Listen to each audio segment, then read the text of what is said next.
Cinema जेव्हा आम्ही करायला घेतला, हा विषय घेतला, त्यावेळेलाच आम्हाला असं वाटत होतं, की ही वाचकांची पिढी ह्या आता नाही राहिलेली आहे. पुस्तकापासून दूर जाणारी पिढी आहे. आज आपण जे काय आहोत सगळे, पुरुष काय किंवा बायका स्पेशली, म्हणजे त्या ज्या उभ्या आहेत स्वतंत्रपणे किंवा त्यांचं जे करिअर आहे किंवा जे काही पर्सनॅलिटीज आज दिसतात तुम्हाला, ते त्या दोघांमुळे आहेत. की तुम्ही तुमचे स्वतःचे विचार तुम्ही मांडता आले पाहिजेत, प्रश्न पडले पाहिजेत. हे खरं ज्ञान आहे.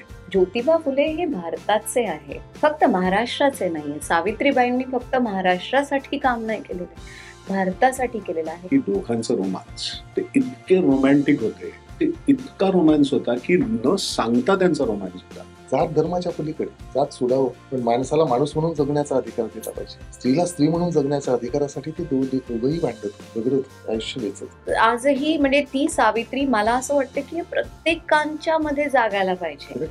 प्रत्येकामध्ये तो ज्योतिबा ची ज्योत जळायला पाहिजे. खरं सांगू का तुम्हाला, की महात्मा फुले हे नास्तिक कधीच नव्हते. स्पष्ट सांग, ते आस्तिक होते. जे स्त्री पुरुष समानतेचा विचार महात्मा फुलेंनी मांडला, त्याची आजही गरज आहे. सगळ्यांचं लोकसत्ताच्या व्यासपीठावर स्वागत करते. थँक्यू.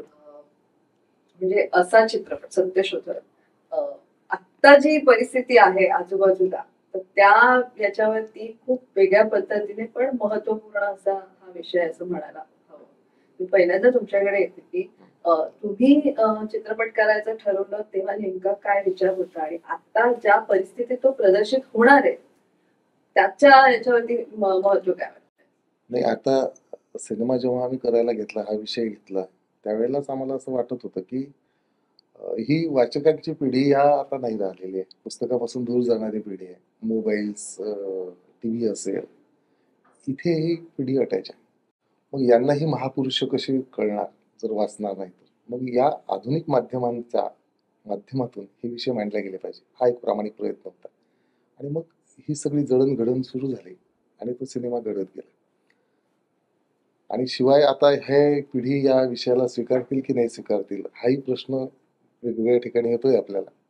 पण मला वाटतं नक्कीच त्यांच्या भाषेत त्यांना कळेल असं, नुसतं काहीतरी माहिती देतोय किंवा मेसेजिंग करतोय असं नाहीये. त्या दोघांची संघर्षाची गोष्ट आहे, जी आज सुद्धा कनेक्ट होईल प्रत्येकाला. आणि ते पाहताना स्वतःच्या कर्तव्याची, जबाबदाऱ्यांची सुद्धा जाणीव होईल. एंटरटेनमेंट आहेच, एक सिनेमा म्हणून जे कथानकाला गरजेचं असते ते सर्व आहे त्याच्यामध्ये, पण त्याच्यासोबत एक सामाजिक भान आहे, सामाजिक जाणीव आहे. आणि मला असं वाटतं की आजची सामाजिक परिस्थिती आणि या सगळ्या गोष्टी लक्षात घेता अशी चित्रपट निर्मिती व्हायला पाहिजे आणि लोकांनी पुढे यायला पाहिजे, असा एक धाडसी प्रयत्न आहे. डोंबिवली फास्टचा माधव, ते एका अर्थाने ते सामान्य माणसाचं चरित्र असं म्हणायला हरकत नाही, अशा पद्धतीचं ते ती व्यक्तिरेखा होती. आणि अजूनही लोकांच्या ती व्यक्तिरेखा लक्षात आहे, अजूनही आठवली जाते. आणि सत्यशोधक सारखी म्हणजे महात्मा फुलेंची व्यक्तिरेखा, तर हा जो प्रवास आहे तो अनुभव काय सांगाल? नाही, ऍक्च्युली म्हणजे हा तर एक इंडिपेंडेंट एक प्रोजेक्ट आहेच, पण इनफॅक्ट मी जेव्हा डोंबिवली फर्स्ट करत होतोच त्याच वर्षी मी साने गुरुजी केला होता. सो एकाच वर्षी मी ते 2 सिनेमे केले होते. त्यामुळे तो जो चॅलेंज आहे ना तो त्याच वर्षी झाला. म्हणजे तो मेमोरेबल वर्ष आहे माझ्यासाठी. एक शेड्यूल मी डोंबिवली फास्टचं करायचो आणि एक शेड्यूल मी साने गुरुजी करायचो. सो ते झालं होतं. सो म्हणजे कॉन्ट्रास्ट रोल्स त्या वर्षी एवढे. पण हा महत्वाचा विषय एवढ्यासाठी आहे की आज आपण जे काय आहोत सगळे, पुरुष काय किंवा बायका स्पेशली, म्हणजे त्या ज्या उभ्या आहेत स्वतंत्रपणे किंवा त्यांचं जे करिअर आहे किंवा जे काही पर्सनॅलिटीज आज दिसतात तुम्हाला, ते त्या दोघांमुळे आहेत. ते स्रोत ते दोघे आहेत. कारण त्यांनी हे जर काम केलंच नसतं तर हा अवेअरनेसच आला नसता आणि शिक्षणाचं महत्वच कळलं नसतं. कारण शिक्षण म्हणजे नुसतं पदवी घेणं किंवा ग्रॅज्युएशन असं नाही आहे. ते सिनेमात पण आहे, तो पर्स्पेक्टिव्ह पण आहे की it is all about enlightenment, की तुम्ही तुमचे स्वतःचे विचार तुम्ही मांडता आले पाहिजेत, प्रश्न पडले पाहिजेत. हे खरं ज्ञान आहे आणि त्याच्याने तुम्ही ग्रो होता, असा तो सिनेमाचा अख्खा गाभा आहे. आणि हा खूप महत्वाचा होता जनरलीच. म्हणजे कारण काय होतं की एवढी टेक्नॉलॉजी आली आहे, सगळं इन्फॉर्मेशन आहे ना, असं मिनिट्समध्ये इन्फॉर्मेशन आहे. मग त्यांनी तुम्ही त्याचा एवढा पगडा आहे की तुम्ही स्वतः कधी विचार करणार किंवा स्वतः तुम्ही कधी क्रिएट करणार. तर हे सगळेच गोष्टी थोडासा हँडल करतो हा सिनेमा, हा विषय किंवा महात्मा फुले. म्हणून तो रिव्हिजिटिंग देम हा खूप महत्वाचा भाग आहे आता. त्याच ह्याच्यावरती येतं ना की एखादी व्यक्तिरेखा आपण खूप वर्षांनी म्हणजे आपल्याला या सगळ्या खोल व्यक्तिरेखा माहिती आहेत, म्हणजे आपल्या पिढीने वाचलेल्या आहेत, नाटक चित्रपट माध्यमातून अनुभवलेल्या आहेत. आता इतक्या वर्षांनंतर एका चित्रपटाच्या निमित्ताने ती व्यक्तिरेखा म्हणून अभ्यास करताना नेमकं काय जाणवतं की त्या काळात त्यांनी केलेलं कार्य आणि आत्ताचा त्यांचा संदर्भ हा कुठल्या अर्थाने जाणतो, शिक्षण किंवा या संदर्भातच? तर पहिली गोष्ट सगळ्यात मला आवडलेला भाग ह्याच्यातला आहे की दोघांचं रोमांस. ते इतके रोमॅन्टिक होते, ते इतका रोमॅन्स होता की न सांगता त्यांचा रोमॅन्स होता.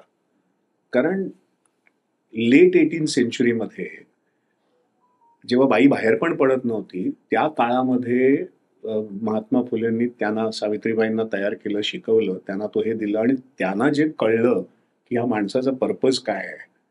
आणि मग ते दोन शरीर आणि एक सोल होते, 2 bodies 1 soul असे थ्रूआउट होते. त्यामुळे पर्पज ओरिएंटेड त्यांचं सगळं काम होतं. त्यामुळे सगळे चॅलेंजेस आले, हे आले, तर म्हणून आम्ही म्हणतो की त्यांनी खूप सोसलं विसलं असं म्हणता पण येणार नाही. त्यांच्या पलीकडे होते ते दोघे.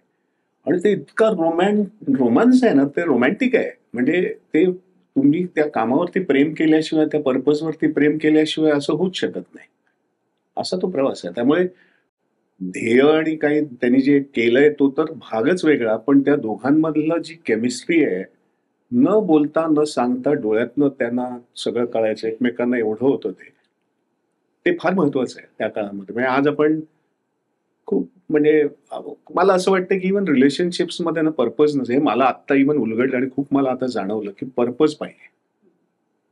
मग मला तर हे पण आता पटलंय की आयुष्यामध्येच खरं पर्पज पाहिजे. म्हणजे आपण नाही तर छोटे गोल्स आणि हे करत असतो, पण आयुष्यामध्ये पर्पज पाहिजे. म्हणजे काहीतरी परत द्यायला पाहिजे, काहीतरी आपलं एक मोठा एक हे पाहिजे. तर त्याच्यामुळे ना खरंच खऱ्या अर्थाने कुठेतरी जगणं काहीतरी होतं असं मला वाटतं. तर त्या दोघांचा पर्पजच मोठा होता आणि त्या दोघांचा तो रोमांसच वेगळा होता त्या कामासाठी. आणि ते फार महत्वाचं आहे या सिनेमामध्ये, अपार्ट फ्रॉम व्हॉट एव्हर त्यांनी शिक्षण आणि हे केलं आणि ते केलं. कारण अदरवाईज काय होतं, आपण इतके सेपरेशन रेट्स बघतो, इतकं हे बघतो रिलेशनशिप्स मध्ये, दिस तो पर्पज पाहिजे. दोघांमध्ये पण पर्पज पाहिजे आणि तो खूप मोठा होता त्यांच्यामध्ये असं मला वाटतं. राजेश्री, तुम्ही काय सांगा सावित्रीबाई फुले या व्यक्तिरेखेबद्दल काय, आणि मुळात तुम्हाला विचारणा झाली त्यावेळेस नेमका काय थॉट आला? इतकं सुंदर त्या दोघांनी सांगितलेलं आहे, मी याच्यात काय ऍड करू, पण किती मोठं कार्य आहे त्यांचं. आणि सावित्रीबाई फुले म्हणजे एकतर असं आहे की ते कोणी का नाही करणार, इतकं मोठं नाव आहे ते, इतकं मोठं काम आहे त्यांचं. आणि मी आज जर आहे किंवा आपण सगळे जे आहोत हे त्या दोघांमुळेच आपण आहोत. या आपण काही करू शकतोय, हे विचार करू शकतोय. सो मला जेव्हा संदीपने फोन केला आणि म्हणाला की सावित्रीबाईचं आम्ही एक सिनेमा करतोय आणि असं असं आहे, आणि त्यावेळेस मी नेमकी गावामध्ये पाण्यावर काम करत होते का. आणि मी संदीपला एवढी ओळखत नव्हते, एवढं आमचं हे नव्हतं, पण त्याने कुठून तरी मला हे केलं आणि म्हणाला की मी तुझं काम बघितलेलं आहे आणि असं आहे तसं आहे आणि आपण करूया. आणि मला जेव्हा कळलं की सावित्रीबाईचं आहे, so I was like in for it. आणि निलेशने इतका सुंदर सिनेमा लिहिलेला आहे आणि इतकं वाचन आहे त्यांचं सगळ्यांचं. म्हणजे मी पण बऱ्याच गोष्टी आपल्याला भलेही माहिती आहे सावित्रीबाई फुले, पण जसं आता यांनी सांगितलं ना की हे पुस्तकामध्ये लिहिलं आहे, बऱ्याच गोष्टी आपल्याला माहिती नाही आहेत आणि नसतात, कारण आपण एक बेसिक काहीतरी बघितलेलं असतं आणि आपण म्हणजे तेवढंच एक इन्फॉर्मेशन असते. पण निलेश आणि संदीप आणि सगळ्या टीमने इतकं काही त्याचं इन्फॉर्मेशन त्यांच्याकडे होती जी त्यांनी मला दिली आणि मला कितीतरी नवीन गोष्टी समजल्या. आणि मला आणखीन म्हणजे एक होतं ना की आपण असं काहीतरी करतो आणि आणखीन जास्त बळ मिळतं. तर आता आम्ही बरेच वर्ष झाला हा सिनेमा आम्ही शूट करून, पण आणखीनही ते माझ्यासोबत चालू आहे. म्हणजे सावित्रीबाईंनी जे काही केलेलं आहे, महात्मा ज्योतिबांनी काय केलेलं आहे कार्य, ते आजही माझ्यासोबत आहे. ते मी आजही पुढे घेऊन जाण्याचा प्रयत्न करतेय.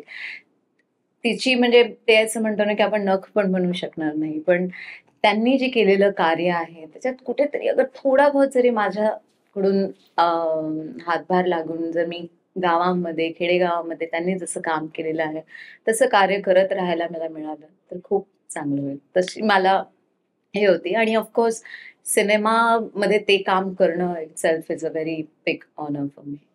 नाही, पण मुळात म्हणजे तिच्याशिवाय पर्याय नव्हता खरं. ह्याचं कारण एक होतं की खूप ऑर्गॅनिक अशी हवी होती आणि हिचं काम गावाकडे आणि ह्याच्याकडे खूप आधीपासून खूप वर्ष ते काम करत. जाणीवा जेव्हा असतात ना, त्यांनी काय केलं, ही जाणीव त्या नटाला असली की ती आणखी सोपं होऊन जाते. त्यामुळे आतून फील व्हायला लागलं की म्हणजे एवढे कमी संवाद आहेत वाटायला राजेशांचे, पण ना जेव्हा ते येतंय स्क्रीनवर सगळं डोळ्यातून असेल, बॉडी लँग्वेज मधून असेल, सर्व कळतं प्रेक्षकांना. म्हणजे संदीपजींचं आणि त्यांची केमिस्ट्री, मी तर म्हणेल ना मी, ही केमिस्ट्री बघायला या तुम्ही. एक जे मूव्ही लव्हर्स असतील ना, एक सोशल विषय आपण जर थोडा बाजूला ठेवतोय, तर मूव्ही लव्हर्सनी ही केमिस्ट्री बघायला यायचं, की नुसतं बघायचं दोघांनी एकमेकांकडे आणि प्रेक्षकांना कळून जावं. तो एवढे सुंदर प्रसंग. रोमॅन्स जो होता, समरस होऊन हा, काम म्हणजे केलं, एकरूप होऊन आम्ही काम केलं. हा, खूपच आणि काम. कसं आहे की गोष्ट जेवढी चॅलेंजिंग अशी होती ना ती, की तो 13 वर्षाचा, ती 9 वर्षाची, त्यावेळेला दोघं एकमेकांच्या आयुष्यात येतात आणि आयुष्याच्या संध्याकाळपर्यंतचा हा प्रवास आणि त्या चढ उतार, त्या गमती सगळ्या, आणि ही जी केमिस्ट्री जुळून आली ना दोघांची, ती गोष्ट खूप छान जमली आहे. सोशल पर्पज आहेच नक्कीच, कारण सत्यशोधक घेऊन जर आम्ही सिनेमा करतोय तर ते आहेच सर्व, पण एक सिनेमा म्हणून जे कथानक आहे त्या दोघांचं, ते एवढं सुंदर फुलत जाते लहानपणापासून तर आयुष्याच्या संध्याकाळपर्यंत, ते खूप छान जमलं. आणि दोघंही मेथड नट आहेत, म्हणजे काय. आणि किती छान सांगितलं संदीपने पण, की एक लव्ह स्टोरी आहे आणि दोघं जेव्हा एक सोबत पाय ठेवतायत, म्हणजे जो भले ज्योतिबांनी पहिला ठेवला, पण त्यांनी ही मेड शुअर की सोबत चालूया आपण. आणि ही गोष्ट आज खूपच इम्पॉर्टंट आहे. आणि जसं निलेशने सांगितलं की आत्ताची जी पिढी आहे ही टेक्नॉलॉजी आहे. आपण सगळे मेजरली आपण फोनवर जी इन्फॉर्मेशन येते किंवा व्हॉट्सॲपवर जी इन्फॉर्मेशन तेवढंच आहे आपल्याकडे. तर आपण हे जास्तीत जास्त लोकांपर्यंत पोहोचायला पाहिजे. कारण खरं सांगू का, आपल्याला असं वाटतं की अरे ज्योतिबा फुलेंवर सत्यशोधक आहे ऑलरेडी. पण जर मराठीच्या प्रेक्षकांकडून थोडंसं आपण दूर गेला ना, की बऱ्याच लोकांना यांचं कार्य माहिती नाहीये. आणि हे कार्य म्हणजे फक्त महाराष्ट्रातच का, हे सगळीकडे पसरायला पाहिजे. का नाही, जसं आपण तेलुगू, तामिळ, कन्नडा या सगळ्या कारण आपण ज्योतिबा फुले हे भारताचे आहेत, फक्त महाराष्ट्राचे नाहीये. सावित्रीबाईंनी फक्त महाराष्ट्रासाठी काम नाही केलेलं आहे, भारतासाठी केलेलं आहे. कुठेतरी कोणीतरी त्यांचं कार्य बघितलं असेल किंवा काही असेल, तर हे हे ग्लोबल आहे. आणि हा म्हणून सिनेमा आणि हे कार्य त्यांचं हे सगळ्या ठिकाणी जायला पाहिजे, का फक्त महाराष्ट्रामध्येच. करेक्ट है आहे. ना? खरं म्हणजे ते मानवतेच्याच आहेत उभ्या, आपण देशातही त्यांना बदलू शकत. हम्म. कारण जसं आपण कालही चर्चा करत होतो की थॉमस पेन वाचून 13 वर्षाच्या मुलामध्ये परिवर्तन होतं. थॉमस पेन म्हणजे ज्या जागतिक क्रांतीचे जनक आहेत, मग ह्युमॅनिटी, राईट्स ऑफ मॅन, काय आहे हे सर्व, हे त्या 13 वर्षाच्या मुलाला कळायला लागतं आणि ज्योतीचा महात्मापर्यंतचा प्रवास सुरू होतो. म्हणजे राजेश्री एकदम करेक्ट बोलतात की महाराष्ट्राचा विषयच नाही आहे, हा ग्लोबल विषय आहे. कारण सगळ्या मानवतासाठी आणि मानवी मूल्यासाठी त्या माणसाने काम केलं. जात धर्माच्या पलीकडे, जात सोडावं, पण माणसाला माणूस म्हणून जगण्याचा अधिकार दिला पाहिजे. स्त्रीला स्त्री म्हणून जगण्याच्या अधिकारासाठी ते दोघंही भांडत होते, झगडत होते, आयुष्य वेचत होते. त्यामुळे हा विषय खरंच महाराष्ट्राचा नाही, हा विषय मानवी मूल्यांचा आहे. आणि सगळ्यात गंमत ही आहे की जन्माने माणूस साधारणच असतो, तसंच ते पण जन्माला आले. पण ज्याला जिथून त्यांना तो एक हे मिळाला आणि तिथून त्यांनी जे सगळं सुरुवात केली आणि मग ते महात्मापर्यंत, आणि जशा माणसांच्या चुका होतात तशा थोड्याफार इकडे तिकडे होतात, सगळं. सो बेसिकली खूप ह्युमन आहेत ते. म्हणजे सिनेमामध्ये पण आम्ही त्यांना खूप हा, असं एक ह्युमन ठेवलं. लार्जर दॅन लाईफ करण्याचा कारण प्रयत्न मुळात तेच आहे की प्रेरणा तिथून मिळते की माणसं, की माझ्याच सारखा तो माणूस आहे, पण ह्या माणसाने वेगळं काय केलं आणि का केलं, कशासाठी केलं, कुठून केलं, हे फार महत्वाचं आहे. म्हणजे मला याच्यानंतर मी लगेचच मला केव्हापासून काहीतरी करायचं होतं, तर माझा एक पॉडकास्ट मी सुरू केला, जसं नाव आहे बडे आम, हिंदीमध्ये.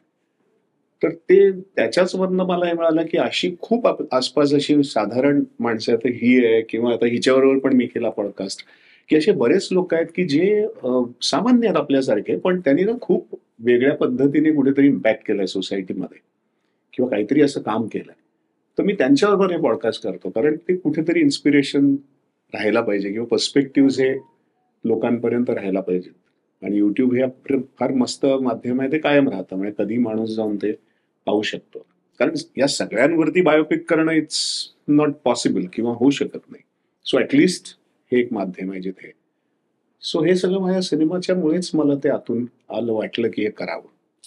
सध्या बायोपिकचा एक विषय निघाला की म्हणजे आताच्या याच्याप्रमाणे पद्धतीप्रमाणे तो एक लुक पहिले येतो, मग चेहरे ताडून पाहिले जातात, असेच दिसतात का, किंवा मग त्यांची देहबोली तशीच आहे का, किंवा हे जे आता एक क्रेझीनेस आपण म्हणू शकतो ते एक तू पाडलंय, हो. तुम्हाला ते सगळ्या एक एक टप्पे पार करत Yeah, of course. लोकांपर्यंत नाही, पोहोचवणं. पण ते क्रेडिट निलेशला द्यायला लागेल.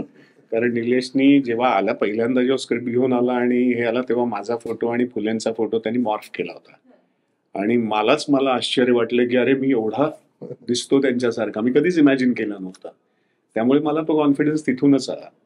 आणि जेव्हा सावित्रीबाईंचं हे आलं, तेव्हा मी हिचं काम पाहिलं, हिचं हे पण माहिती होतं, सोशल वर्क. मी निलेशला म्हटलं, अरे हिलाच, जरी हिने मराठीमध्ये असं फार काम केलं नव्हतं, पण ब्रिलियंट ऍक्टर. आणि मुळात बाकी सगळ्या नटा अशा बारीक भुवया कोरलेल्या नट्या आहेत, त्या कशा त्या काळातल्या असू शकतात. नाही असं नाहीये, पण मला ते खरंच गंमत सगळ्या विषयातील की कसं असावं आणि किती डिव्होशन असावं एखाद्या गोष्टीसाठी.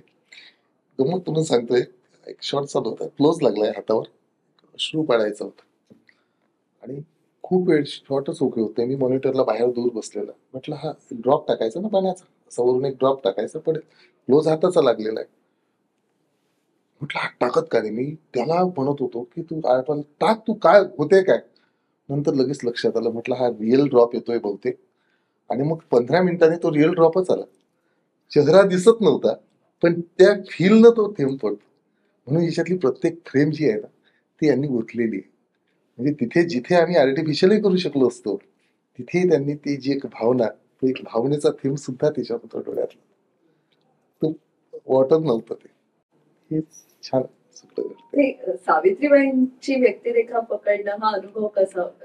एकंदरीत त्यांचं वागणं बोलणं कसं असेल? आपल्याला तर माहित नाही कशा दिसत होत्या सावित्रीबाई, कारण काहीही चेहरा असा नाही आपल्याकडे, फुटेज पण नसतं. फुटेज काहीच नाही आपल्याकडे. आपल्याकडे आहे ते जे त्यांचं लिखाण आहे, आणि त्या लिखाणामधून आपण सावित्रीबाईंना आपण दर्शवलंय, जे काय म्हणजे बॅक स्टोरी जी आहे, हा तर चेहरा उभा एक बेसिक तो चेहरा तसा उभा केला. पण आता ही माझी तिसरी बायोपिक आहे. ऍक्च्युली मी 4 केले आहेत आतापर्यंत, तिसरं आहे. मी आधी इस्मत चुगताई केलं होतं, नंतर मंटोमध्ये नंदिता दासच्या, आणि नंतर ट्रायल बाय फायर मध्ये नीलम कृष्णमूर्तीच अनादर त्यांच्यामध्ये. पण हा तिघी ज्या आहेत आणि सावित्रीबाई, तिघांचंही कार्य खूप मोठं आहे. म्हणजे इस्मत आपा असो किंवा नीलम, ज्यांनी 25 वर्ष झाले ते केस लढतायत, आणि सावित्रीबाई ज्यांनी आपल्याला सगळ्यांना घडवलं आहे, त्या तिघांनाही मी त्या लिखाणांमधून उभं केलेलं आहे, त्यांच्या कार्यामधून उभं केलेलं आहे, त्यांच्या विचारांमधून उभं केलेलं आहे. आणि इतकं काही या दोघांकडे ऑलरेडी एवढं होतं की मला त्या म्हणजे ऑलरेडी माझ्याकडे तो एक मटेरियल होता. आणि आपण जे कार्य गावांमध्ये करतो, म्हणजे मी जेव्हा गावांमध्ये, खेडेगावांमध्ये फिरते, लोकांशी बोलते, आणि त्यांच्यामधली काय सावित्री आहे, त्यांच्या काय भावना आहेत, कशा पद्धतीने त्यांना वाटतं की बदल व्हायला पाहिजे, त्यांना काय वाटतं की शिक्षणामध्ये काय चाललं आहे, त्यांच्या आजच्या भावना, आणि त्या सगळ्या मिळून मी सावित्री आज उभी करू शकते. म्हणजे मी करण्याचा प्रयत्न करते, मला माहित नाहीये कसं झालंय, पण मी प्रयत्न करते, कारण ती भावना आजही आहे. आजही आपण बऱ्याच गावागावांमध्ये शाळा नाहीये, बऱ्याच गावांमध्ये आजही शिक्षणाकडे दुर्लक्ष होतं. मुलींचं शिक्षण आजही थांबवलं जातं. आजही 13 वर्षाच्या मुलीचं लग्न होतं. आजही आपण तिकडेच आहोत. आणि आजही म्हणजे ती सावित्री, मला असं वाटतं की प्रत्येकांच्या मध्ये जागायला पाहिजे, Correct. प्रत्येकामध्ये तो ज्योतिबा ची ज्योत जळायला पाहिजे, कारण नाहीतर मग आपण तिथेच मागे जाऊ. त्यामुळे आज- ह्याला पुढे नेण्यासाठी आपल्याला सगळ्यांना ते कार्य पुढे नेण्यासाठी ते आपल्याला पाहिजे. ही आजही त्या विषयाची गरज आहे. हा कनेक्ट महत्वाचा आहे. कारण हे प्रश्न संपलेले नाही आहेत समाजातले. ज्या राजेशी सांगतायत ना, तुम्ही आणखी इंटेरियर जाणार ना, गावखेड्यांमध्ये जाणार, तिकडे उत्तर भारतामध्ये जाणार, हे सर्व प्रश्न अजूनही जिवंत आहेत. जे बालविवाह असतील किंवा मुलींच्या शिक्षणाच्या बाबतीत असतील, इव्हन आपण अजून नाही स्वीकारलं ना, आपण आज मुंबई किंवा या मोठ्या मेट्रो सिटीत वावरताना हे सहज दिसतंय सर्व, पण गावखेड्यात जासाल तुम्ही ना, पुन्हा ते प्रश्न तेवढेच जिवंत आहेत, ज्वलंत आहेत. हा विषय महत्वाचा आजही तेवढाच आहे. तुम्ही जो आधी प्रश्न विचारलाय ना, की हा प्रश्न आज किती महत्वाचा आहे, सर्व विषय जिवंत आहेत. तुम्ही आज कनेक्ट करू शकता त्या सगळ्या गोष्टी. तर मॅम परत एक जागृती यायला पाहिजे की सगळं अबाव कास्ट असायला पाहिजे. हा अजूनही आपलं कास्ट पॉलिटिक्स आहे, सगळं आहे, त्याच्यावरतीच आपण विचार करायला पाहिजे आणि सामान्य लोकांनी त्याचा विचार करायला पाहिजे. हो, तोच एक मुद्दा माझ्यासाठी या विषयावर अशासाठी होता की एक पिढी म्हणजे नवीन पिढी जी म्हणतोय त्यांना स्वतःची मतं तयार करण्यासाठी म्हणा किंवा त्यांचे स्वतःचे एक डेफिनेटली कारण तेच होतं, यंग जी जनरेशन आहे ना ती कन्फ्युज्ड आहे. कारण त्यांच्यामध्ये टेक्नॉलॉजी आली, इन्फॉर्मेशन आली आहे. त्यांनी म्हणजे काय म्हणतात त्याला, त्यांना एक्सपिरियन्शियल लेवलवरती असं काही नाही. तर मे बी हा सिनेमा कुठेतरी एक्सपिरियन्शियल लेवलवरती काहीतरी त्यांना हलवेल आतून. So maybe it's a hope, म्हणजे प्रयत्न आहे आमचा. Let's see. आणि म्हणजे I just add in to it की आत्ताची जनरेशन भलेही कारण खूप गोष्टी एकसाथ मिळत आहेत त्यामुळे ते थोड्याशा याच्यामध्ये असेल, पण खूप स्मार्ट पण आहे, अप्रतिम आहे, खूप एम्पॅथेटिक पण आहे. आपल्याला फक्त काय करायचं माहितीये का, आपल्याला त्यांना फक्त चालना द्यायची आहे. का आपण हे विषय आपण परत परत मांडायचे, सांगूया, आपण परत सांगूया ही स्टोरी. भले म्हणजे 5 वर्षानंतर आणखीन एक व्हायला पाहिजे, 5 सिनेमे व्हायला पाहिजे, 10 व्हायला पाहिजे, 15 व्हायला पाहिजे. म्हणजेच हे पोहोचेल ना लोकांपर्यंत आणि लोकांना आणखीन कळेल की अच्छा हे असं असं झालं होतं. का फक्त आजच्याच पिढीने, कारण आपण आपलं ज्ञान कुठून तरी मिळते, रील्स मधून कदाचित मिळेल. ठीक आहे, सगळ्या चांगल्या गोष्टी आहेत, मग ह्या पण का नाही? मग ज्योतिबा फुलेंनी काय केलं होतं हे सुद्धा का नाही त्यांना रील्स पण आजच्या पिढीबरोबर ना, आजच्या पिढीबरोबर आपण त्या पद्धतीने आपण त्यांच्याशी संवाद साधूया, त्या पद्धतीने आपण सगळ्यांना सांगूया अच्छा अच्छा असं असं आहे ना. काही गोष्टी जर असं कळत नसेल की अच्छा ठीक आहे, मग आम्ही तुमच्याकडे का आलोय, कारण तुम्ही लोकांपर्यंत पोहोचवाल तुमच्या पद्धतीने. जसं डिजिटल म्हणाल किंवा तुम्ही प्रिंट म्हणताय, जसं प्रिंट वाचणारे प्रिंट वाचेल, डिजिटल वाचणारे डिजिटल वाचतील. ती यंग जनरेशन आहे जी कदाचित शाळेत जातीये, कॉलेजमध्ये जातीये, ती ट्रेनमध्ये बसली किंवा बसमध्ये आहे किंवा कॅफेमध्ये बसली आहे. तुमचा न्यूजपेपर किंवा तुम्ही सगळे जण जे आहात ते वेगवेगळ्या पद्धतीने या गोष्टीला पोहोचवाल, है ना. इट्स नॉट जस्ट की हा ठीक आहे, म्हणजे युरोपमध्ये काय होते किंवा US मध्ये काय होते, महाराष्ट्रामध्ये अशी एक गोष्ट होते जी US मध्ये बसून कोणीतरी वाचेल लोकसत्ता आणि म्हणाल अरे वा, this is something is happening, it's so interesting. आणि आपली सावित्रीबाई, आपला ज्योतिबा फुले हा तिकडे सुद्धा त्यांना पण कळेल काय आहे. आणि त्यामुळे आपण सगळे मिळून आत्ताची जी पिढी आहे किंवा याच्यानंतर जी येणारी जी पिढी आहे त्यांना ते रेलिव्हंट राहील, त्यांच्यासाठी ते वाटले हा ठीक आहे, if Jyotiba can do it, if Savitribai can do it, oh we can also do it. Oh I know someone who is 12 year old is getting married, है ना, तिला आपण सपोर्ट करू. किंवा असं की अरे माझ्या घरात कोणीतरी काम करते जी शिक्षण नाही करत, माहिती असं त्यांनी केलं. So we have to keep burning that fire. जोपर्यंत आपण ते आग अशी जळत नाही ठेवणार ना, तोपर्यंत लोकांपर्यंत नाही जाणार. आता तुम्ही 3 मुली आहात इथे, तुम्हाला पण माहिती असेल की तुमच्या घरामध्ये तुमच्या आजूबाजूला कितीतरी गोष्टी होतात. So that's what, like we have to keep discussing about all these things.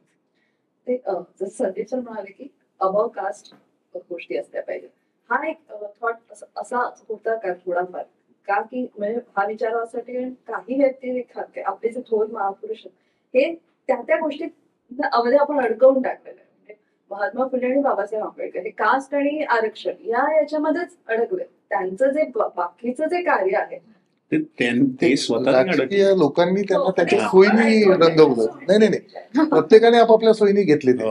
Jyotirao त्यांना हवे तेवढे घेतले, बाबासाहेब हवे तेवढे घेतले, पण या सगळ्या लोकांचा जर कनेक्ट बघितला पण ना, त्यांचं खरंच विजन आणि पर्पज ह्याच्याकडे म्हणजे आता मला खरं खूप गोष्टी नाही घेता आल्या. टिळकांना आणि महात्मा फुलेंना एकमेकांच्या विरोधात उभे करतात, रंगवणारे. पण खऱ्या अर्थाने टिळकांना जेव्हा त्यांच्यावर झाला होता. तुरुंग झाला होता तेव्हा जाणून महात्मा त्यांनी- फुले सोबत आले, समोर आले आणि किती सत्कार केला. ह्या गोष्टी नाही दाखवणारी मंडळी, ही कुठेतरी द्वेष कारण त्या गरजेच्या वाटतात त्यांना. ते प्रत्येकाने महापुरुष हे आपापल्या सोयीने घेतले. पण आपण जो एक प्रामाणिक प्रयत्न केलाय ना, एक तटस्थ आणि एक मानवता मांडण्याचा प्रयत्न केला. नाही, आणि सगळ्यात महत्वाचं महात्मा फुलेंचं काय आहे की सुरुवातीला जेव्हा ते अगदी लहान होते तेव्हा ते कुस्ती फडातनं वगैरे, आणि त्यांना स्वातंत्र्य चळवळीत, कारण त्यावेळेला असंच होतं की तरुण मुलांना ते स्वातंत्र्य चळवळीत जायचंच होतं. पण एक इन्सिडेंट असा झाला की कम्प्लिटली त्यांना ते हल्ले, आणि ज्याच्यामुळे सगळे प्रश्न त्यांना पडले की हे कसं काय, ही सिस्टीम काय आहे. आणि मग त्यांना लक्षात आलं की ही सिस्टीम एवढ्यासाठी आहे कारण साधारण जनतेला प्रश्नच पडत नाहीत. त्यांना सांगितलेलंच वागण्यासारखं त्यांना ट्रेन केलेलं आहे, तसं त्यांना मेंटली हे केलेलं आहे, ऑप्रेस्ड केलेलं आहे. आणि ते म्हणाले त्यांना असं वाटलं जोपर्यंत हे स्वतंत्र इथून होत नाहीत ना तोपर्यंत देश स्वतंत्र होणार नाही. म्हणजे तुम्हाला जरी स्वातंत्र्य मिळालं तरी you are not capable of handling it. आणि म्हणून त्यांनी तिकडे लक्ष द्यायला सुरुवात केली. तिला कळलं की हे जोपर्यंत इथे रूट ह्याला कॉजला जात नाही ना आपण, तोपर्यंत आपण केपेबल पण असणार नाही आपण स्वातंत्र्य हँडल करायला. म्हणून मग त्यांनी आणि सावित्रीबाईंनी जे हे स्वातंत्र्याची कॉन्सेप्ट आहे ना त्यांची, किंवा गुलामगिरी लिहितात जेव्हा महात्मा फुले, त्यावेळेला गुलामगिरी कुठली आहे? त्यावेळेला ब्रिटिश सरकार होतं, कंपनी सरकार होतं देशभर. आणि अशा वेळेस ते जेव्हा गुलामगिरीवर भाष्य करतात त्यावेळेला ती गुलामगिरी कुठली गुलामगिरी सांगतात? ती मानसिक गुलामगिरी सांगतात. आणि जसं की आताच मगाशी आपण जी चर्चा केली की त्यांना महाराष्ट्रापुरता विचार करू शकत नाही आपण, त्यांना आपण आपल्या देशाच्या स्वातंत्र्यापुरता विचार करू शकत नाही, तर ते संपूर्ण मानव जातीच्या स्वातंत्र्याचा विचार करतात. ते येथेही सिनेमात होते, एवढं सुंदर आलेलं आहे ते की हजारो वर्षाच्या गुलामगिरीचा ते विचार करतात. आणि आपण कुठेतरी ज्याला म्हणतो आपण एवढ्या छोट्या छोट्या गोष्टीमध्ये गुंतलेलो असतो आणि ते येणाऱ्या कित्येक पिढ्यांचा विचार करत असतात. म्हणूनच ती महात्मा असतात आणि म्हणूनच ती महापुरुष असतात.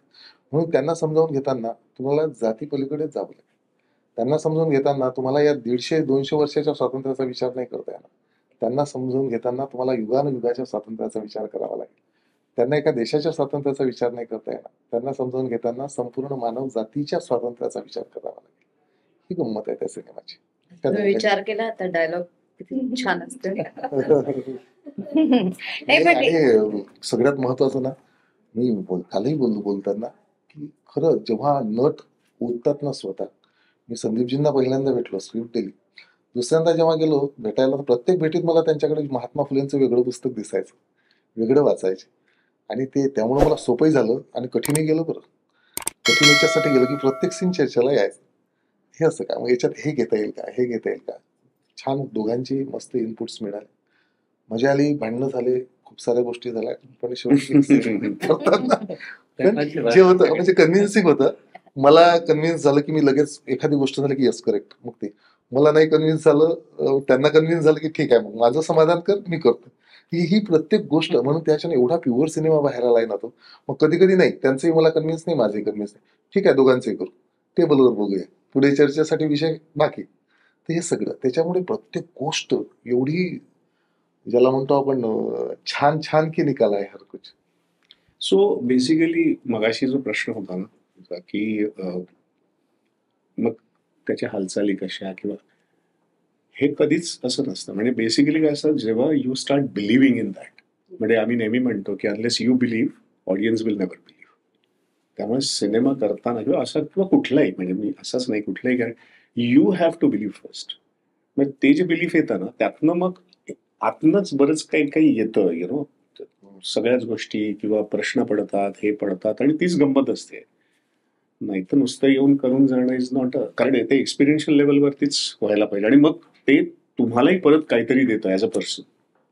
So that is very important. आणि हा सिनेमा आहे 2 तासामध्ये, 2 तासाचा आहे? सव्वा 2 सव्वा 2 तास. अडीचच झालाय. आता मोठ्या प्रमाणात त्याच्यामध्ये कितीतरी गोष्टी त्यांनी टाकलेल्या आहेत. नाही, कधी आणि कदाचित तेच काही गोष्टी राहून गेल्या हो. असतील नाही, तर याला वेब सिरीज बनवली तर हा, कदाचित मी खूप जास्त म्हणजे होईल. एका प्रश्नाचं उत्तर दिलं मी त्या दिवशी की मला जर सांगितलं ना तुम्ही, मी नाही घेतलंय सगळा सिनेमा आणि एवढ्या प्रसंगाच्या प्रेमात होतो ना, मोहात होतो, अजूनही मी कुठेतरी जडतोय की हे असायला हवं होतं. मी दुसरा सिनेमा घेतोय ना करायला, याच्यातला एकही प्रसंग न घेता एक संपूर्ण सिनेमाची कथा, ज्याला सुरुवात असेल, मध्यांतर असेल आणि एक समर्पक असा शेवट असेल, असा पूर्ण दुसरा सिनेमा करता येऊ शकतो. आणि जसं की राजेश्रीने सांगितलं की वेब सिरीज जरी करतो म्हटलं ना याची, तर प्रत्येक एपिसोड इंटरेस्टिंग असतो. काय चढ-उतार आहेत त्या लोकांच्या आयुष्यात. म्हणजे ज्याला आपण सिनेमॅटिक लिबर्टीच्या नावाने काही कल्पकता किंवा काल्पनिक आणि बंपक गोष्टी घेत असतो, मला कुठे काहीही घ्यायची गरज वाटली नाही. एका सिनेमाला हवं असलं ना, सर्व कंटेंट त्यांच्या त्या आयुष्यात आहे. एवढे चढ उतार, एवढा संघर्ष आणि हे सगळं त्याच्यात मिळतं. आणि अजूनही खूप सारं आहे. म्हणजे किती सांगावं, किती मांडावं. म्हणजे मी सिनेमा बनवताना जेवढं सांगता आलं तेवढं सांगितलं. पण आता प्रमोशनच्या माध्यमातून फिरतोय ना, आता व्याख्यानं करतोय, इकडे-तिकडे जातो. तर मी आता हे सगळं जे सिनेमात नाही सांगता आलं, ते सांगण्याचा प्रयत्न करतो. तुम्ही ऐकलंय, तुम्ही वाचलंय, कुठेतरी सांगावंसं वाटतं की काय होती ही माणसं. आता त्या भाषेत सिनेमाच्या जेवढं या पिढीला सांगता येईल, देता येईल, तेवढा तो प्रामाणिक प्रयत्न केलाय. पण तरी जसं सांगितलं की प्रत्येकानं ते we have to keep continue. मला प्रश्न स्पेसिफिक याच्या पद्धतीने विचारायचा आहे की सावित्रीबाईंना खूप संघर्ष आहेच तो करावा लागला. म्हणजे मुलींना शिकवायचं ही एकदा भूमिका घेतल्यानंतर जो काही त्रास झाला तोही त्यांनी सहन केला. हे अशा पद्धतीची व्यक्तिरेखा करताना कुठेतरी रिअल लाईफ मध्ये सुद्धा आपण ती भूमिका घेतो. म्हणजे संदर्भ वेगळे असतात पण एक भूमिका घेऊन कलाकार म्हणून तुम्ही पुढे जात असता. तर तुझ्या व्यक्तिगत आयुष्यातला हा संघर्ष आणि हा कनेक्ट कसा जाणवला? मी औरंगाबादची आहे. खेडेगावामध्ये मी जास्त वारले म्हणजे माझं वावरलेली आहे. माझं लहानपण गेलंय. नांदेड, जालना, परभणी आणि माझे सगळे शेतकरी कुटुंबाच्या इथून आलेली आहे. माझी आई तिच्या गावाची, खेडेगावाची, कुर्तडी म्हणून गाव होतं तिचं, तिथलची पहिली मॅट्रिक होती. कारण आणि बाकी कोणीही शिकलं नाही. माझी आई एकटी त्या शाळेमध्ये जाऊन बसायची आणि अभ्यास करायची. तर हा जो संघर्ष माझ्या आईने बघितलेला आहे, तिने आम्हाला हे केलं की काही झालं, आपण हे बघा साधारण घरातून आलेलो आहोत. म्हणजे मी त्या घरातून आलेली आहे जिथे अगदीच शेती नाही करू शकले बाबा. कारण याचं आमचं हे होतं ऊस आणि आपलं कॉटन हे होतं. त्यामुळे जमीन आमची इंडस्ट्रियल झोनमध्ये गेली. इतके हालाखालीचे हे होते की माझ्या आईनी सगळा भार हे घेतला आणि ती म्हणाली हा नाहीच आपण करूया. पण आम्ही 3 बहिणी आणि 3 मुली म्हणजे ऑलरेडी आपल्या समाजामध्ये असं असतं, अरे तिचं लग्न कसं करणार? म्हणजे जस्ट मूल जन्माला झालंय आत्तापासून आपण विचार करतो तिचं लग्न कसं होणार? त्या ह्याच्यामधून माझ्या आईने आम्हाला कसं वाढवलं, आई वडिलांनी कसं मिळून आम्हाला शिक्षण दिलं आणि त्यांनी का हे केलं की बाबा शिक्षण पहिले, काही झालं नाही तर शिक्षण पहिले, मुलींना पहिले आपण पायावर उभं करायचं. आणि ते मी माझ्या लहानपणापासून बघितलेलं आहे की कसं माझ्या आई वडिलांनी एवढं हालाखालीचं जीवन जगून सुद्धा आम्हाला हे केलं की नाही, काही झालं तरी शाळा महत्वाची आहे, काही झालं तरी शिक्षण महत्वाचं आहे, काही झालं तरी शिका. तर हे मी बघूनच वाढलेली आहे. त्यामुळे माझी सावित्री माझ्या घरातच आहे. तिथून तिची सुरुवात झालेली आहे. माझे सावित्री माझ्या घरचे जेवढ्या बायका आहेत ज्यांनी घरात काम केलेलं आहे, माझी सावित्री माझे बाबा पण आहे. कारण मी सगळ्यांना एक बघते. मला असं वाटतं की जसं यांनी सांगितलं की एक आहेत. सावित्री आणि ज्योतिबा हे एक माणूस आहे, एक मनुष्य आहे ज्याने सगळ्यांनी केलेलं आहे. तर मला तिथून प्रेरणा मिळालेली आहे की मी आता भलेही मी नंतर मी बाहेर पडले, नंतर काम केलं, मी स्वतःला उभं केलं. आता मी हिंदी सिनेमामध्ये बाहेर जाते, बाहेरच्या देशामध्ये माझे सिनेमे जातात, नेटफ्लिक्सवर माझे एवढे सारे शोज, हे सगळं आहे. पण मी आजही खेडेगावामध्ये जाते.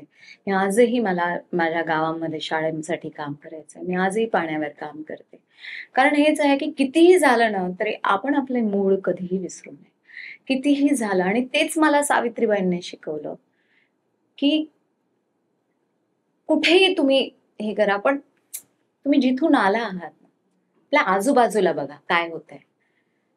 आपण पुढे जाणं हे ठीक आहे, चांगलं आहे, खूप छान आहे. पण सगळ्यांना घेऊन जर आपण पुढे गेलो तरच आपलं जग कुठेतरी पोहोचेल. सध्या सर एक कलाकार म्हणून तुम्ही सगळ्या नव्या जुन्या दिग्दर्शकांबरोबर काम केलेलं आहे. आता एक कलाकार म्हणून चित्रपट निवडताना, विषय निवडताना काय सुरू असतं डोक्यामध्ये? आणि आता ज्या पद्धतीचे सिनेमे आपण मराठीतही बघतोय, एक वेगळा आता म्हणजे मध्यंतरी जो एक शैथिल्य असं हे म्हणता येईल, पण आता तो थोडासा एक वेगवेगळ्या विषयांचा एक टप्पा दिसतो आता. तुम्हाला कलाकार म्हणून हे ऐकूनच याच्याबद्दल काय वाटतं? नाही, तू म्हणतेस ते बरोबर आहे की नवीन नवीन खूप विषय मराठीमध्ये आता हँडल केले जातात, चांगले टॅलेंट आहेत. आणि मला तर असं वाटतं पुढच्या 5 वर्षामध्ये हे मराठीतलं टॅलेंट, मग ते दिग्दर्शक असतील, तंत्रज्ञ असतील किंवा ऍक्टर्स असतील, हे सगळे मेन स्ट्रीममध्ये बॉलिवूडमध्ये किंवा हिंदी याच्यामध्ये दिसतील. कारण खरोखरच टॅलेंट आहे. म्हणजे अजूनही आत्ता कुठेतरी त्यांनाही कळलं की ओके, इथे आहे टॅलेंट. समीर विद्वांस हिंदी करतोय, रवी जाधव करतोय, अटल.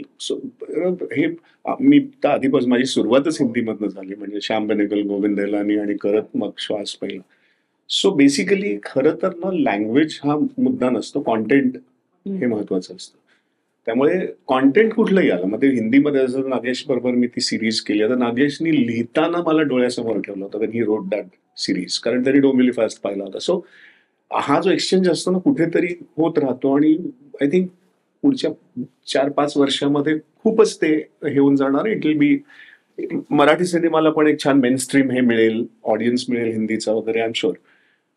मुद्दा मुळात कॉन्टेंट आहे. म्हणजे आणि नवीन मुलांबरोबर काम करायला तर मला आणखी खूप आवडतं, बिकॉज त्यांचे आणखीन एक वेगळे हे असतात. जसं आता मी टेरिटरी जो केला, त्याची पहिली फिल्म होती आणि त्यांनी स्वतः ती हे करून त्याला दिसत होतं त्याची एनर्जी, त्याचा रिसर्च, त्याचं जे काय तो. सो मुळात ऍज आय सेड ना, खूप आतून आलं पाहिजे. चुका इकडे तिकडे होत राहतात, कारण वी आर ह्युमन्स. म्हणजे कोणी, म्हणजे तो शिकत असतो, हे असतो, आणि त्याला आमच्या अनुभवाने आम्ही त्याला सपोर्ट पण देतो. मुळात आत्म एक खरी हे पाहिजे, एक अर्ज पाहिजे गोष्ट सांगण्याची. आणि ती नवीन लोकांमध्ये खूप असते. कुठेतरी ना ती गोष्ट सांगण्याची एक एनर्जी असते. त्यामुळे माझ्या इनफॅक्ट खूप चांगल्या फिल्म्स आहेत, ते डिरेक्टरची पहिली फिल्म आहे. म्हणजे डोंबिवली फास्ट काय, श्वास काय किंवा असं, बिकॉज ती खूप सांगण्याची अर्ज असते असं गोष्ट. तर ती एनर्जी असेल ना, ती जर ड्राईव्ह असेल ना, तर ती खूप त्या सिनेमाला हे करते, कारण ती एनर्जी असते हे करणारी.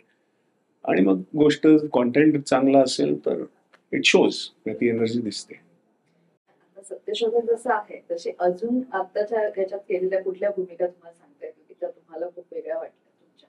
मी आता इनफॅक्ट एक हंसल मेहता बरोबर एक फिल्म केली आहे, जी कोविडच्या बॅकग्राऊंडवरती अनॉलॉजी आहे. म्हणजे खूप 4 डिरेक्टर्सनी वेगवेगळी केली. तो एक खूप छान एक वेगळा रोल आहे. ती नेटफ्लिक्सवरती येईल, म्हणजे ऑलमोस्ट तयार आहे. आणि 4 वेगवेगळ्या चांगल्या डिरेक्टर्सनी केली. मी हंसल मेहताची फिल्म केली आहे. आणि आणखीन एक वेब सिरीज आणि फिल्म पण चालू आहे. मी आत्ता ओपन नाही करू शकत, पण इंटरेस्टिंग आहे आणि होतच असतं काही ना काही. आणि मी पण शोधात असतो. सो ओटीटी विषयी तुमचं काय मत आहे? म्हणजे ज्या पद्धतीने ओटीटी वरती वेगवेगळे वेब सिरीज म्हणतो आपण, चित्रपट पण डिरेक्ट टू ओटीटी रिलीज होतात, तर जो ज्या पद्धतीचा कंटेंट आहे आणि ज्या पद्धतीने ते माध्यम एक हाताशी आलंय, कलाकार म्हणून तुम्हाला किती उपयोगी असं म्हणणार नाही, पण एक वेगळा दालन खुलं झाल्यासारखं मोठं झालं. इनफॅक्ट खूप, मी जसं म्हटलं तसं हे टॅलेंट एकत्र येण्याचं किंवा येण्याचं कारणच ओटीटी आहे. कारण ते खूप ग्लोबल आहे, खूप डेमोक्रेटिक आहे. म्हणजे जे स्टार सिस्टीम जी हिंदीमध्ये होती किंवा इव्हन मराठीमध्ये जी एक आहे ना, की तेच टिपिकल असं नाही. आता खूप टॅलेंट, त्या ह्याला जवळ जाणारा कॅरेक्टर, ते भाषा, टेक्स्चर वगैरे असं सगळं बघितलं जातं, स्पेशली चांगल्या डिरेक्टर्सनी. आणि त्यामुळे ओटीटी हा खूप मुळात वेगळ्या कॉन्टेंटला अदरवाईज जो चॅलेंज असतो डिस्ट्रीब्युशनचा, थिएटर्स मिळवा, हे मिळवा, ते नव्हतं. डायरेक्ट तुम्हाला ग्लोबली तो बघायला मिळतो सिनेमा, आणि तो कायम राहतो. तुम्ही कधी जाऊन तो व्हिजिट करू शकता सिनेमा. नाही तर पूर्वी असं व्हायचं, थिएटरमधनं गेला तर अरे बापरे, आता कधी बघायला मिळेल, असं व्हायचं. अशी मराठी चित्रपटांमध्ये आतापर्यंत का नव्हती भूमिका? एकच केली पण मिळालीच नाही मला, कोणी विचारलंच नाही. असं नाहीये, पण मी अगं अँग्री इंडियन गॉडेसेस केली म्हणजे. आणि नंतर मी काम करत होते, म्हणजे मी एस दुर्गा नावाची मी केरलामध्ये फिल्म केली, आणखीन 2 सिनेमे केले, मंटू केली, सिक्रेट गेम्स केलं. आलं नाही असं मला, ऑनेस्टली मला खरंच आलं नाही. त्यामुळे माहित नाही का नाही आलं. मला संदीपने फोन केला, मला आय वॉज रिअली शॉक. मी म्हटलं अरे वा, कोणीतरी मला विचारलं की बाबा ही मराठी आहे, हिला मराठी द्यायला पाहिजे. तर कल्पना नाही ग, सुरुवात सावित्रीबाई सुरुवात सावित्रीबाई चांगली सुरुवात. बघ है ना. या. आणि हिंदीतही तुझ्या 2 चित्रपटांचा उल्लेख केलास, त्यामधल्या तुझ्या भूमिकांनी एकदम म्हणजे एक मराठी मुलगी अशा पद्धतीच्या भूमिका करते, स्ट्रॉंग कॅरेक्टर्स करते. त्याच्यानंतर मग ते टिकवून ठेवणं हे एक चॅलेंज असतं का तुमच्या? हे असं काय नाही ग, मला वाटतं की आपण चांगलं काम करत राहायचं, चांगल्या लोकांसोबत काम करायचं, आपण स्वतःला जास्त आणखीन चांगलं घडवायचं, क्राफ्टवर काम करायचं, एवढंच मी विचार करते. आणि थँकफुली त्यामुळेच मी जेवढं काही काम केलेलं आहे ते गॉन ग्लोबल. आणि बस. आणि आहेत असे बरेच चांगले डिरेक्टर्स आहेत आणि टीम आहे, प्रोड्युसर्स आहेत, जे माझ्या क्राफ्टवर ट्रस्ट करतात आणि मला आणखीन एक काम देत आहेत. सो मला तेच वाटतं की आपण बस शिकत राहायचं आणि काम करत राहायचं, तर बाकी सगळ्या गोष्टी होत राहतात. तुझ्या बऱ्याचशा भूमिका या स्ट्रॉंग कॅरेक्टर्सच्याच आहेत. आपण सगळे स्ट्रॉंग नाही आहोत का? ते मला सांग, आपण सगळे स्ट्रॉंग नाही आहोत का? आपण हलके फुलके नाही आहोत का? आपण फ्लॉड नाही आहोत का? आपण रडत नाही का? आपण हसत नाही का? आपण सगळ्या गोष्टी करतो. मी माणसाला प्रेझेंट करते ना, कोणी असो, मग ते भलेही अँग्रीची लक्ष्मी असो, दुर्गाची दुर्गा असो किंवा सेक्रेटची सुभद्रा असो, माणूस आहे तो माणूस आपल्या आजूबाजूला आहे आणि त्यालाच मी प्रेझेंट करते. मी आपल्या लोकांमधले आपण जे आयुष्य जगतोय तेच दाखवतेय मी. त्यामुळे मला हा कधीच प्रश्न समजत नाही की तू खूप बोल्ड कॅरेक्टर करते, तू खूप स्ट्रॉंग कॅरेक्टर करते. You are also strong, you are strong, right? You are bold, है ना? तू आज एवढं तासभर 1.5 तास एकटी येऊन इथे प्रवास करून ऑफिसमध्ये बसतेस, यू आर बोल्ड. तू डिसाईड केलं की मला बँकेची नोकरी नाही करायची, मला लोकसत्तामध्ये काम करायचं. You are bold. लोक आजही विचार करतात की अरे हे काय, म्हणजे हे आहे का, काम आहे का इथे, काय आज होईल उद्या नाही. आधीचे लोक आजही विचार करतात की तू गव्हर्नमेंट नोकरी का नाही करत. You are bold to take that thing. तू विचार केला की मला लिहायचं आहे. लिहिणं हे कधी प्रोफेशन होता हा म्हणजे आधी लोक विचारित नव्हते करू शकत, पण तू डिसाईड केला ना तुम्ही की मला लिहायचंय, मला चित्र काढायचंय आणि ते चित्र काढून मी आयुष्य घडवणार. You are bold. तर तेच आहे, मी आतापर्यंत जेवढे कॅरेक्टर केलेले आहेत ते are just human beings and I am just portraying them. फक्त काही गोष्टी वेगवेगळ्या पद्धतीने लिहिल्या असतात. तसं सावित्रीची एक जर्नी आहे आणि ती जर्नी त्यांनी म्हणजे ती gone through that kind of journey. त्यामुळे मग ती जर्नी त्याच्यामध्ये दाखवली आहे. Again bold character, again bold character. See त्या काळातली सो या इथे बायका घराबाहेर पडायच्या नाही. मग त्याला थोडं मराठी रूपांतर करूया आपण, धाडशी. ते अधिक छान हा. वाटते. नाही म्हणून मी बोल्ड म्हटलं, मी स्ट्रॉंग म्हटलं. नाही धाडशी धाडसच आहे ना ते. ते धाडसच आहे. या. नाही पण मी का म्हटलं, कारण मी इतकं हो, आता हे एवढे पॅनल डिस्कशन, राऊंड टेबल्स आणि एवढं ते इवन मीडिया, पण पहिला प्रश्न मला you play very bold character. अच्छा. त्यामुळे मला असं उत्तर असं तयार असतं. पण येस. एक रॅन्डम हे म्हणून की म्हणजे चित्रपटापेक्षा वेगळं, ऑब्व्हियसली डोंबिवली फर्स्ट आणि माधवचं कॅरेक्टर, ते कॅरेक्टर अजूनही लोकांच्या डोक्यात आहे. ते कॅरेक्टर आत्ताच्या त्याच्यामध्ये असतं तर कसा असता तो सामान्य माणूस? म्हणजे माधव आपटे कसा असता? हो, माधव. माधव आपटे कदाचित त्यांनी ट्रोल केलं असतं किंवा त्यांनी कदाचित व्हॉट्सअप ग्रुप केला असता. बट सी, तो कॅरेक्टरच असा वेगळा. मला नेहमी असं विचारतात की तुम्ही तसे आहात का, तुम्हाला. म्हटलं कसं असेल मी तसा, म्हणजे कारण जे स्कूल ऑफ आर्ट मधनं मी बॉय सिनेमा पाहिलेला जे काही, म्हणजे सो द पॉइंट इज की ते जे आणि तो जो कन्सिव्ह केलेला असतो तो तो टिपिकल डोंबिवलीमध्ये राहणारा, त्याला तरी फार म्हणजे तो तो एका सिनेमा सुरू होतो तेव्हाच तो एका बॉइलिंग पॉइंटला आलेला आहे. एवढी वर्ष त्या चक्रामध्ये अडकून त्याला बेसिक मिळत नाहीये. तेच एक्सप्रेशन लोकांना आवडतं की आपण एवढे टॅक्सेस भरतो, आपण एवढे सगळे भरतो आणि तुम्हाला बेसिक मिळत नाही, तुम्हाला एक चांगला रस्ता मिळत नाही, है ना? तर हे जे बेसिक्स आहेत ना, ते तरी मिळायला पाहिजे असं त्याचं हे होतं. पण बाकी अदरवाईज तुमचं विजन वेगळं होतं. काही वेळेला आपण हे ओव्हरलुक करतो, हे ठीक आहे, आता आपण काहीतरी मोठं काहीतरी करूया असं ते असतं. त्यामुळे तो कॅरेक्टर्स तसा होता. की आता त्याच्या हातात जास्त रिसोर्सेस हा रिसोर्सेस असतील मे बी, किंवा तो कदाचित जास्त काय म्हणतो त्याला, इंटरनेट आल्यामुळे आणि त्याला काहीतरी अवेअरनेस वेगळा आला असेल. वेन्सडेचं असतं कदाचित. हा जसं वेनसडे मध्ये इनफॅक्ट त्यांनी तो जो वापर केलाय की इंटरनेट आणि याचा जो वापर केलाय, टेक्नॉलॉजीचा वापर केलाय. पुन्हा एकदा चित्रपटाकडे येताना एक शेवटचा प्रश्न आहे. बायोपिकने सत्यशोधक सारखा चित्रपट, आता मराठी चित्रपटांसमोरचं डिस्ट्रीब्युशन हेच एक मोठं चॅलेंज. आपण नवीन वर्षाची सुरुवात मराठी चित्रपटाने करतो, तर चरित्रपट पोहोचवताना म्हणून काही वेगळा विचार करावा लागतो, वेगळे चॅलेंजेस असतात. हो, बनवण्यापासून तर तो प्रदर्शित करण्यापर्यंत चॅलेंजेसच असतात. कारण एक जबाबदारीचा विषय असतो. खूप मतांतरे असतात. छोट्या छोट्या गोष्टी खूप मोठ्या होतात आणि त्याच्यामुळे खूप जबाबदारीने हे सर्व विषय हाताळले गेलेले आहेत. आणि आता प्रदर्शनाचा जो विषय राहिलाय, विषय एवढा मोठा आहे की पॉलिटिकली छान सपोर्ट मिळतोय विषयाला. कारण आज समाजाची गरज आहे, सगळ्यांना ते जाणवते आज जी राजकीय किंवा सामाजिक परिस्थिती लक्षात घेतली तर. आणि थिएटर्स डिस्ट्रीब्युशनचा छान सपोर्ट मिळतोय, त्यामुळे जास्तीत जास्त थिएटर्स सिनेमाला मिळतील आणि समाजाच्या किंवा प्रत्येक घटकापर्यंत हा सिनेमा आणि हा विषय पोहोचेल अशी अपेक्षा वाटते. आता सध्या आतापर्यंत तरी सर्व छान घडत आहे, पण वेळेवर एवढं तंत्र बदलतं सर्व की काय पुन्हा काय होईल काय नाही सांगतात. पण सध्या व्यवस्थित आहे. थिएटर्सही छान त्यांनी प्रॉमिस केलेले आहे आणि सगळ्याकडून सपोर्टही मिळतोय. त्यामुळे तो एक, मी नेहमी म्हणतो की दोन भाग असतात. एक सिनेमा बनवणं, ते खूप कंट्रोलमध्ये असतं कारण ते खूपच आपल्या हातातलं असतं. पण जेव्हा सिनेमा डिस्ट्रीब्युशनला येतो तेव्हा ते वेगळाच गेम आहे तो सगळा. मागे काय झालं की आता मराठी सिनेमाची स्पर्धा अशी होती ना की 11 7 सिनेमे एका वेळेस रिलीज होत आहेत. तर ते मला नेहमी वाटते की थोडं कम्युनिकेशन असायला पाहिजे यामध्ये.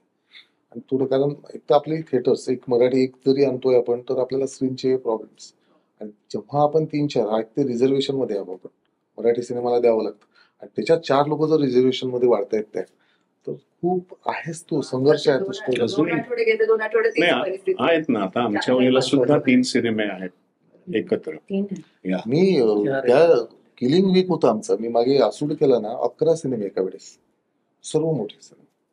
काय करणार, कसं करणार?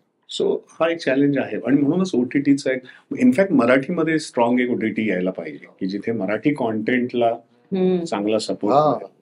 इनफॅक्ट ते आलं ना तर फार छान होईल. म्हणजे मग प्रोड्युसर्सना पण कॉन्टेंट पण वेगवेगळं, मला असं वाटतं कदाचित जिओ खूप त्याच्यावरती काम करते मराठी कॉन्टेंटवर.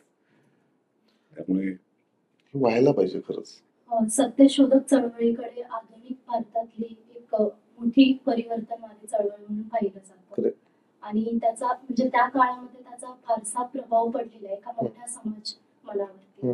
पण सध्याची म्हणजे राजकीय सामाजिक स्थिती पाहिली की बऱ्याच म्हणजे ज्या रूढी परंपरांना छेद केलेला ज्योतिबांनी, त्या आता पुन्हा रुजू लागलेत समाजामध्ये आणि स्पेशली तरुणाईमध्ये. आणि जसं तुम्ही मगाशी म्हणालात की तरुणाई कन्फ्युज होऊन गेली या सगळ्यामध्ये, तर या चित्रपटाच्या माध्यमातून तरुणाईला तुम्ही काय सांगू इच्छिता? निश्चितच एक शास्त्रीय आणि वैज्ञानिक सिनेमा आहे की त्या काळात जे स्त्री पुरुष समानतेचा विचार महात्मा फुलेंनी मांडला, त्याची आजही गरज आहे.